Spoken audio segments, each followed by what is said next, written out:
What's up, everybody? We have another review today. Today we are talking about the PC release of Death Stranding 2. Now, I know Death Stranding 2 came out on PlayStation in the middle of last year, but it just came out on PC last week, so we're going to review it. I hadn't played it on PlayStation, waited for PC, finally playing it on PC. And this is potentially the last PlayStation single-player game to come to PC until who knows when. So, there's that. But we're going to do our usual pros, so-sos, cons, and then wrap up my final thoughts and give my rating at the end. But before we do that, if you want to watch any of my playthrough, it's over on my single-player channel, which is linked in the description. But I'll also directly link the playlist from that channel if you want to go watch my playthrough. Also linked down below is my Twitch if you want to come hang out, whether we're playing Apex or Warzone or brand new single-player games or trying out new multiplayer games. That's all linked down below. We do a lot of variety over there. And also linked down below is my Twitter, Instagram, TikTok, and like I said, my single-player channel, as well as my car, Instagram, TikTok, and YouTube channel if you are into cars and want to go check out my content over there. But let's go ahead and get into this review. So if you're not familiar with Death Stranding 2, it's the sequel, obviously, to Death Stranding 1. 2 games by one of the GOATs of the industry, Hideo Kojima.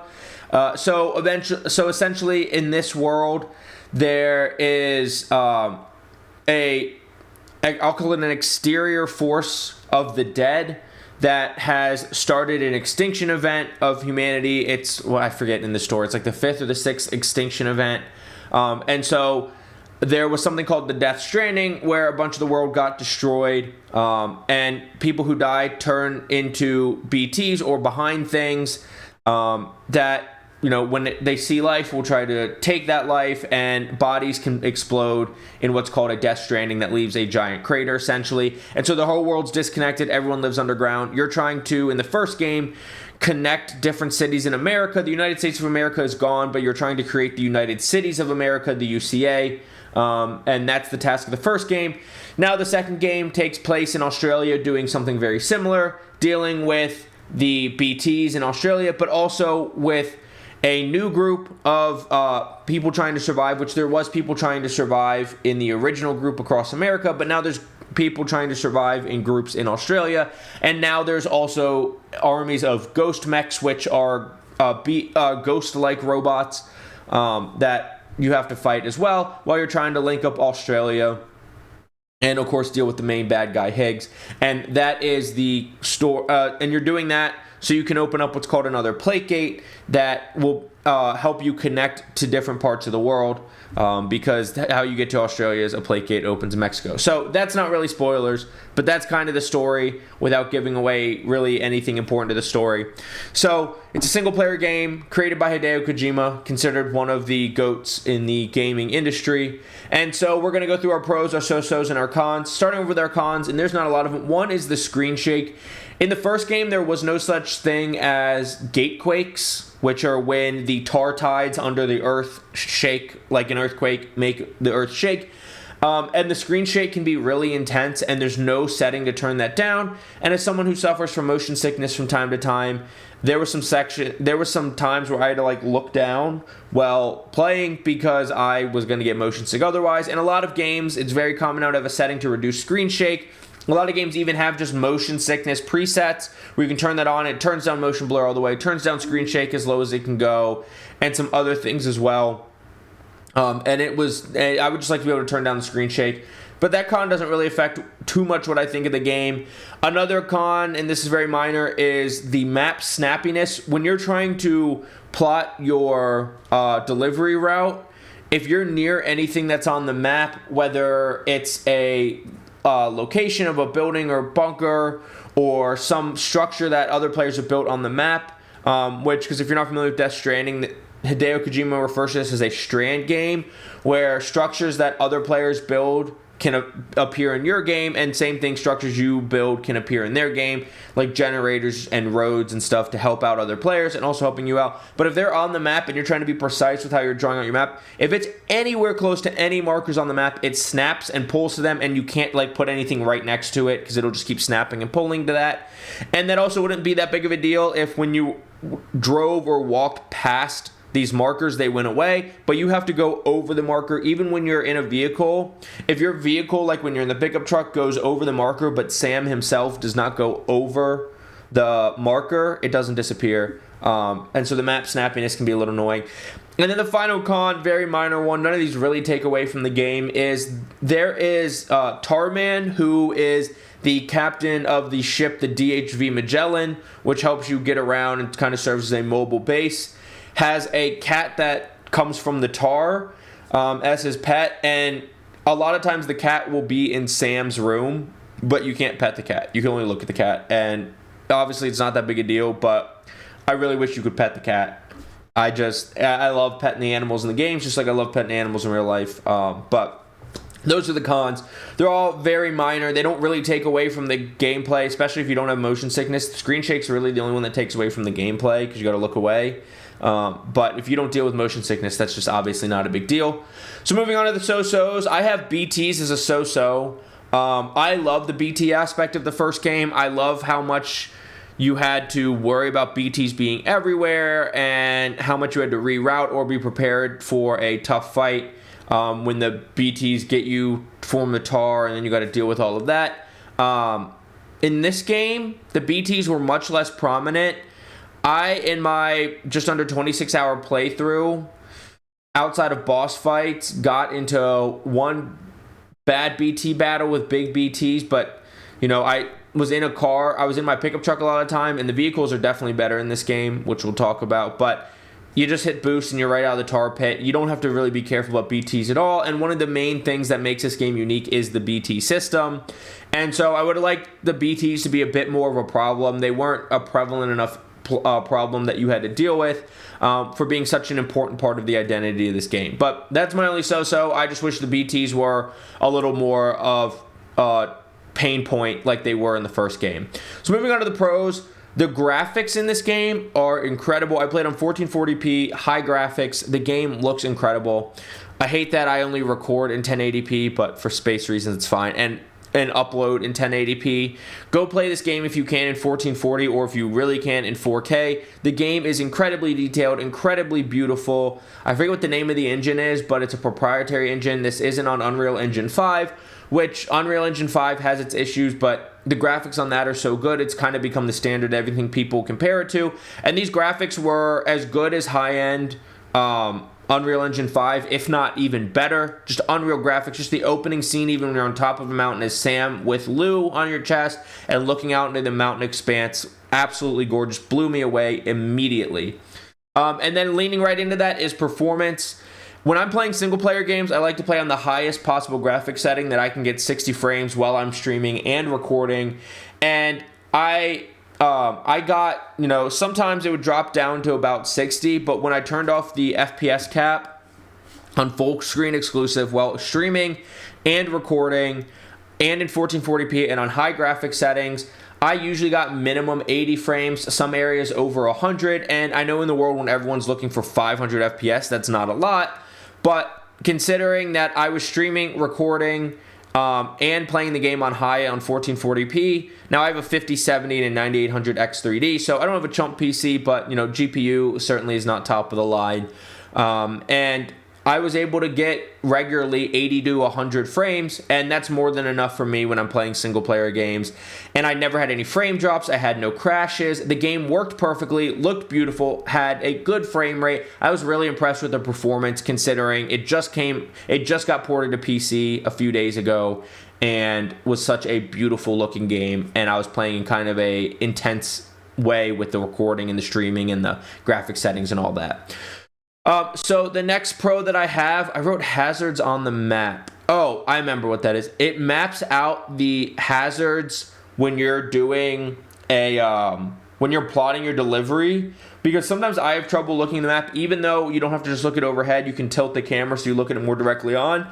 Sometimes I have trouble plotting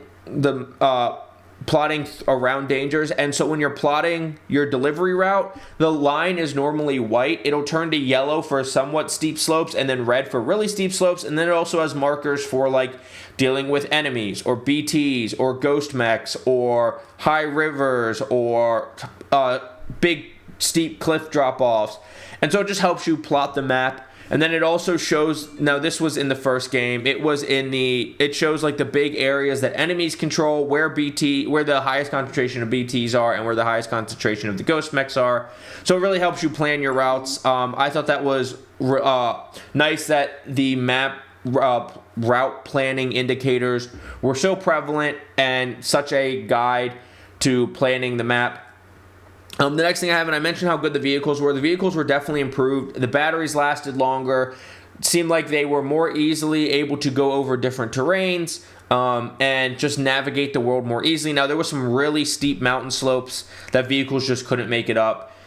Even after some upgrades, it was tough to make it up. And, of course, there's only so much climbing they can do on rocks. But overall, the vehicles just felt improved. The tricycle was better than the motorcycle. And the pickup truck was better than the old pickup truck.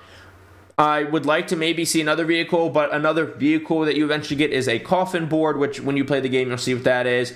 But that's also another really good vehicle. Its only limitation really is it can only work where the chiral network has been connected. So, give or take on that. And then they, of course, have the old carrier that you can ride as well, which was vastly improved in its handling and just the way it rode. So the vehicles overall were way better, and considering the vast distances you have to cover, it's nice to not be like, well, the vehicles are terrible, so I got to be on foot a lot. I was definitely on foot a lot less in this game than I was in previous games. The next I have is item durability. Now, that goes along with the vehicles. The vehicles are just more durable, although one time I got way too fast down a hill and it made my vehicle blow up. I didn't know that was a thing, but that was funny. But whether it's the batteries lasting longer or just being tougher, the vehicles, the boots, the assisting skeletons that you put on your legs, all of them were more durable. Batteries lasted way longer. The one that got me the most was the boots, because I always had to carry extra boots with me. Now, this might have been a product of me being on foot less in this game than in the first one, but I always had to carry extra boots. I think I went through like 2 or 3 sets of boots in the entire game. Like I said, I did mostly travel in vehicles, but still, everything lasted longer, and that was much better because it seemed like I was just constantly crafting boots and stuff before.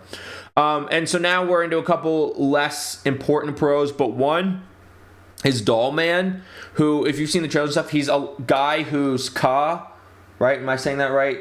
Ha and Ka's body and soul. Whichever one is soul, Ka, I think it is, got trapped in a doll, which at the end of the game, you can actually find out how that happens. It's in the last part of my playthrough towards the end if you just want to see that. But he got trapped in a doll, and I hate the way he's animated.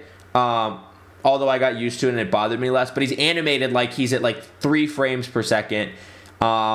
And it's not even like stiff movements like a doll. It's like jerky movements. Every single little movement is like jerky. So I didn't love that.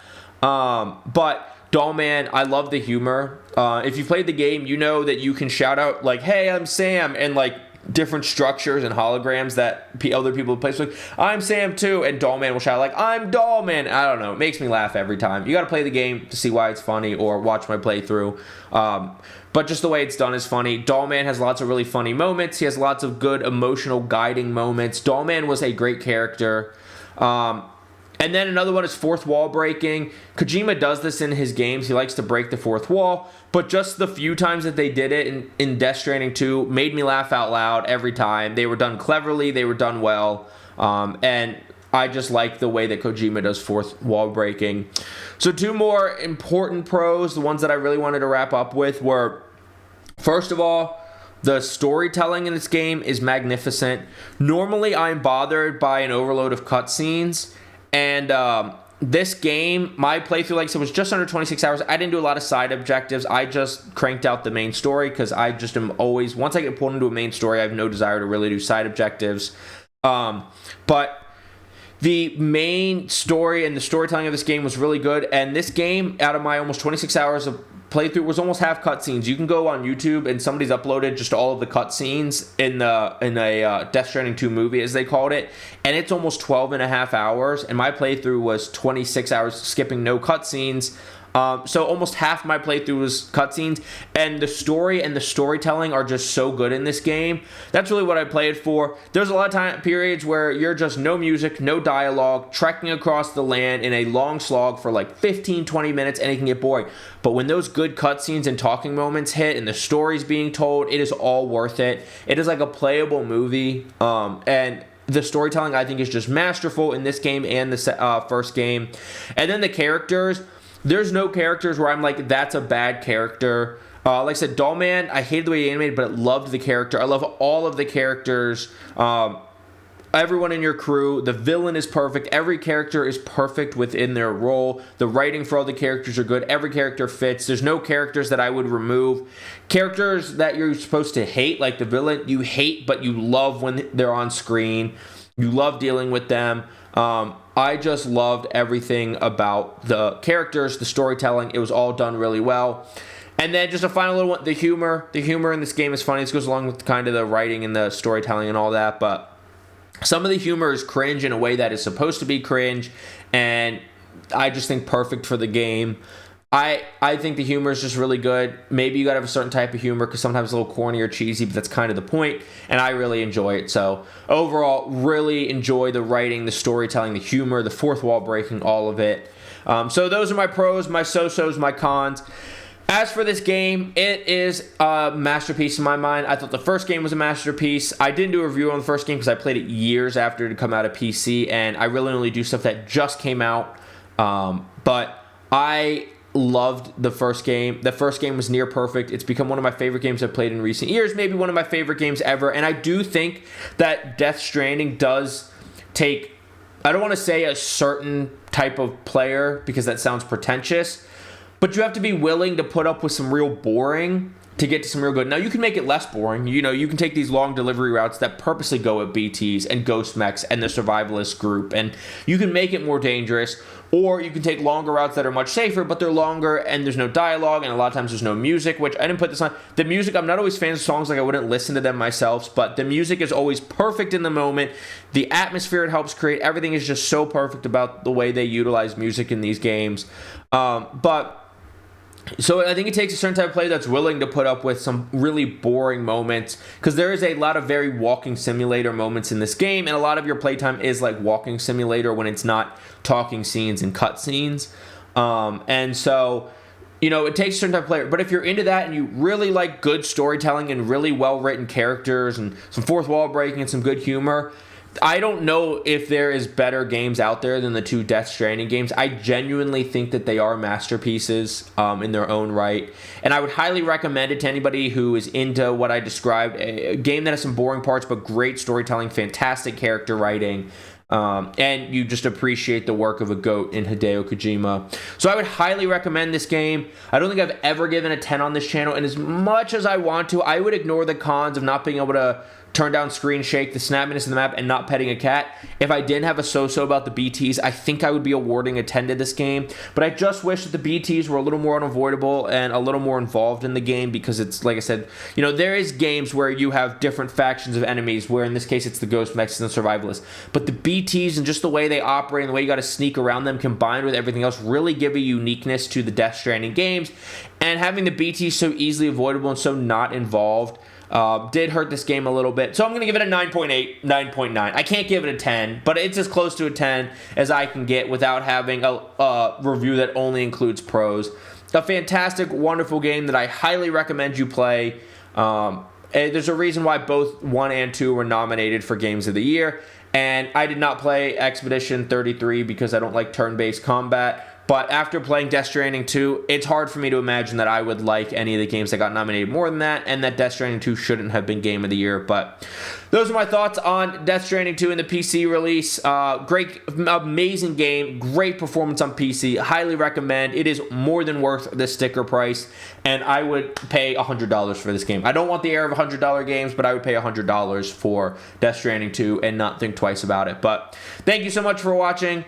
Let me know in the comments down below what you think of Death Stranding 2. Did you play it? Have you not? Are you going to? Were you waiting for PC like me? Let me know what you think in the comments down below. Please don't forget to like, subscribe, and hit that notification bell if you like this type of content and want to see it first. We might be transitioning just into game reviews and less into talking about patch notes and metas and stuff. I'm just kind of burnt out on doing that, but definitely keep an eye out for game reviews whenever I play new games, which of course will mean this channel will be a little less active. But still, if you like my reviews, make sure you subscribe and hit that notification bell.